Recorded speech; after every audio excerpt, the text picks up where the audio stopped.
Problem से solution तक, astro तक, नो योर फेट। आपको बताया कि सूर्य से भावनाएं कैसी होती हैं, मंगल से कैसी होती हैं, बृहस्पति से कैसी होती हैं, शनि से कैसी होती हैं। अब कुछ और बता देते हैं। अगर शनि आपके इमोशंस पे असर डाले, अगर शनि आपकी भावनाओं पर असर डाले, तो आपकी इमोशनल परीक्षाएं बहुत होंगी। आपको भावनाओं की परीक्षा देनी पड़ेगी, आपके इमोशंस की परीक्षा होगी। और कभी कभी आदमी इमोशनली इतना परेशान होता है कि परेशान होकर के डिप्रेशन में चला जाता है, अगर शनि उसकी भावनाओं पर असर डालता है तो।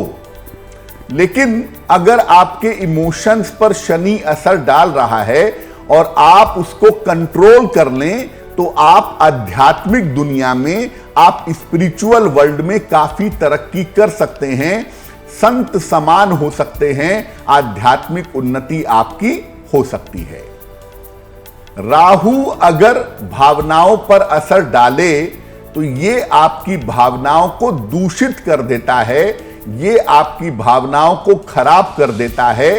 कुविचार, मन में बुरे विचार आना, मन में घृणित भावनाएं आना, ये राहु से पैदा होती हैं। अगर राहु आपकी भावनाओं को प्रभावित करता है तो मुख्य रूप से शनि और राहु अगर आपकी भावनाओं पर असर डालेंगे तो आपको इमोशनल प्रॉब्लम ज्यादा होगी, आप भावनात्मक समस्याओं से जूझते रहेंगे।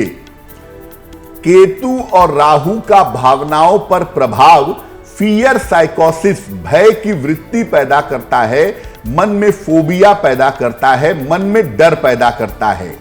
और शनि का जब भावनाओं पर प्रभाव होता है तो आपको इमोशनल प्रॉब्लम्स ज्यादा होती हैं, और कभी कभी ये इतनी ज्यादा होती हैं कि आदमी को डिप्रेशन जैसी संभावना बन जाती है। तो अगर बात इमोशंस की होती है और चंद्रमा पर राहु का, केतु का या शनि का प्रभाव हो, तब थोड़ा सा सावधान हो जाना चाहिए और उस हिसाब से जीवन चलाने का प्रयास करना चाहिए। भावनात्मक समस्या एक ऐसी समस्या है जो अगर आपको हो जाए तो आप सामान्य जीवन जीने में भी मुश्किलों में आ जाएंगे। इमोशंस को कंट्रोल करना, भावनाओं को नियंत्रित करना बहुत आवश्यक है। और ज्योतिष कैसे सहायता करेगा, भावनाओं को नियंत्रित कैसे करेंगे? देखिए, अगर भावनाएं मन को परेशान करती हों या मन को परेशान कर सकती हों, तो भगवान शिव की उपासना विशेष लाभकारी होगी। भगवान शिव समाधिस्थ रहते हैं, चंद्रमा को नियंत्रित करते हैं ध्यान के माध्यम से। तो अगर आप भगवान शिव की ज्यादा से ज्यादा उपासना करें, भगवान शिव की ज्यादा से ज्यादा पूजा करें, तो आप भावनाओं को नियंत्रित कर पाएंगे। इस एड को स्किप करना तो बहुत मुश्किल है, पर लाइफ की प्रॉब्लम्स का सॉल्यूशन ढूंढना आसान। प्रॉब्लम से सॉल्यूशन तक, एस्ट्रो तक, नो योर फेट।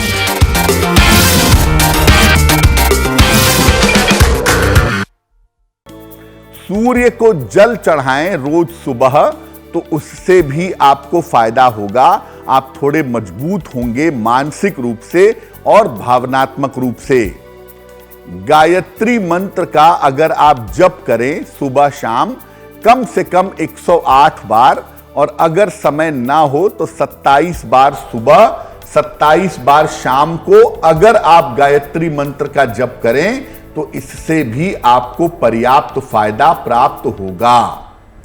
भावनाओं को नियंत्रित करने के लिए अगर आप इमोशनली बहुत कमजोर हैं या भावनाएं आपको ज्यादा परेशान कर रही हैं, तो भावनाओं को नियंत्रित करने के लिए ओपल धारण करना भी लाभकारी होता है।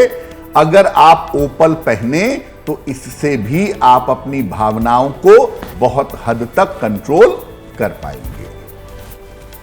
तो भावनाओं को, अपने इमोशंस को किस प्रकार, क्या उपाय करने से और क्या कुछ रत्नों में धारण करने से आप शांत कर सकते हैं, कंट्रोल कर सकते हैं, ये आपने समझा।